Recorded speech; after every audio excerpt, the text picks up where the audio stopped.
चांद रात के बाद ईद आती है, चांद रात से पहले ईद नहीं आती। अगर अच्छे दिन चाहते हो तो पहले रातों को अच्छी करो। रात हम अच्छी करेंगे, दिन कुदरत हमारे अच्छे कर देगा। और अच्छी रात कौन सी? मोबाइल पर जिना के मनाजिर जो रातों में देखते हैं वो रात अच्छी नहीं है। गाने सुनते बैठते वो रात अच्छी नहीं है। शराब के अड्डों पे रातें गुजारते वो रात अच्छी नहीं है। जिना के अड्डों पे जो रातें गुजारते वो रात अच्छी नहीं है। हराम में जो रात गुजारते वो रात अच्छी नहीं है। गुनाहों के अड्डों पे जो रात गुजरती वो रात अच्छी नहीं है। अच्छी रात वो है जो रात के अंदर अल्लाह की खशियत से हम मुसल्ले पर रो करके गुजारे, चंद मिनट रोने वाले बन जाए अल्लाह की खशियत से। अपने गुनाहों पर देखना आने वाली सुबह कैसी होगी, दिल पुरसुकून होगा, चेहरा मुतमईन होगा, हालात हमारी मुवाफिकत में होंगे। मेरे प्यारे आका अलैहिस्सलाम के प्यारे दीवानों, इस पे मिसाल दूं तो दे सकता हूं। आप देखें, बद्र का दिन बाद में आया। पहले बद्र की रात थी, सारे सहाबा सो रहे थे, हुजूर पूरी रात को रो रहे थे। इतना रोए कि चादर जो वजूद पर थी वो गिर गई तो गिरने का एहसास भी ना हुआ। सब सो रहे थे, बेखबरी का हाल था। तन्हा सिद्दीक अकबर की आंख खुली तो देखा कि हुजूर रो रहे हैं, चादर जमीन पे आ गई है। हुजूर अलैहिस्सलाम इतने इन्हिमाक के साथ दुआ कर रहे हैं, इतने डूब कर दुआ कर रहे हैं कि अल्लाह के रसूल को चादर गिरने का ख्याल भी ना रहा। अल्लाह अकबर। सिद्दीक अकबर गए, चादर हुजूर के कंधों पे रखी और अर्ज की, आका बस भी कीजिए, अल्लाह आपके साथ जो वादा किया अल्लाह उसको पूरा फरमा देगा।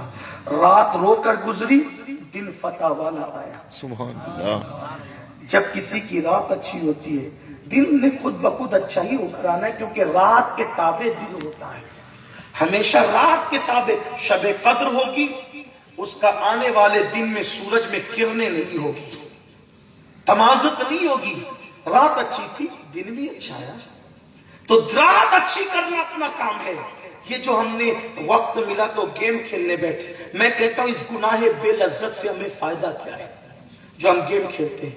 बल्कि माजरत के साथ, वल्लाह मैं किसी को टारगेट नहीं कर रहा हूं, अब तो दीनदार तबके को भी मैं मोबाइल पे गेम खेलते देखता हूं। और लोग कहते हैं इसमें क्या गुनाह है? वक्त का जाय करना गुनाह नहीं है। हमारे बुजुर्गों की सोच ये थी। बायजीद बुस्तामी हाथ में रोटी लेकर रोते हैं और कहते काश खाने का मामला ना होता तो अच्छा होता। कहा क्यों? कहा कि जितनी देर में ये पूरी रोटी खाऊंगा उतनी देर में तो कुछ रिकत नमाजें पढ़ के अल्लाह को राजी कर सकता हूं। वो रोटी खाने को भी इतना बुरा समझते थे अपनी आखिरत के लिए। कहते थे कि अगर रोटी खाना ना होता तो कम से कम इसकी बजाय 2-4 रिकत नमाज हो जाती। ये सोच थी। और हम बैठ के गेम लेकर, हम बैठ के गीबत लेकर, हम बैठ के चुगलियां लेकर, हम बैठ के हराम काम लेकर अपनी तबाही का हमने खुद रास्ता पैदा किया है। वरना खुदा की इज्जत की कसम, किसी की औकात क्या थी कि मुसलमानों की आंखों में आंखें डाल दे। जो आंखें रातों को रोती है वो आंखों में खुदा इतनी नूरानियत पैदा कर देता है कि कोई उन आंखों में आंखें तक नहीं डाल सकता। और याद रखना, आज भी वो लोग अल्लाह की अमान में है जो गुनाहों से महफूज है, जो नमाजों से मस्जिदों को आबाद कर रहे हैं, सज्जों से मस्जिदों को आबाद कर रहे हैं, हराम से अपने वजूद को बचाए हुए हैं, जुआ शराब और शबाब से अपने वजूद को बचाए हुए हैं। वो भी अल्लाह की अमान में आज भी है। दुनिया में किसी का कुछ भी होगा लेकिन इंशाअल्लाह दुनिया उनका कुछ बिगाड़ नहीं सकेगी। जो लोग आज भी मुस्तफा जान रहमत की गुलामी से वाबस्ता है। किसी कहने वाले ने अच्छी बात की ना कि चक्की के 2 पार्ट होते हैं और उसमें जो भी दाने जाते हैं पिस जाते हैं। होशियार दाने वो होते हैं जो कील से लग जाते हैं। चक्की चलती रहती है लेकिन कील से लगे हुए दाने महफूज रहते हैं। कबीर दास ने ये बात समझाई।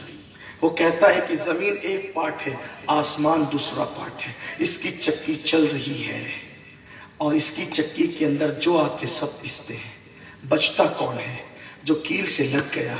उसी कील को मोहम्मदुर रसूलुल्लाह कहते हैं। वो मरकज है, वो महवर है जो उनके दामन से लगा, बच गया। यहाँ भी बच गया, वहां भी